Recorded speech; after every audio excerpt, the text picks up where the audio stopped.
Satu unit mobil Suzuki Carry terbakar di SPBU 24351-126 di Jalan Pangeran Antasari, Bandar Lampung, Rabu, tanggal 29 Juni tahun 2021. Kejadian mobil berpelat kuning dengan nopol B8528EF terbakar itu, terjadi sekira pukul 8 waktu Indonesia Barat. Dari pantauan Tribun Lampung, terlihat mobil itu mengangkut 13 jeriken BBM jenis Pertalite. Akibat kejadian itu, arus lalu lintas di sekitar SPBU 24351-126, Jalan Pangeran Antasari, sempat mengalami kemacetan.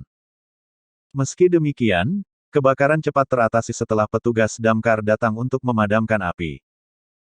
Saat dikonfirmasi, Babin Kamtipmas Kedamaian Aibda Dedi H yang berada di lokasi kejadian, mengatakan, ada 13 jeriken dalam mobil tersebut. Namun sayang, Dedi enggan memberi keterangan lebih lanjut. "Jangan saya," kata Dedi.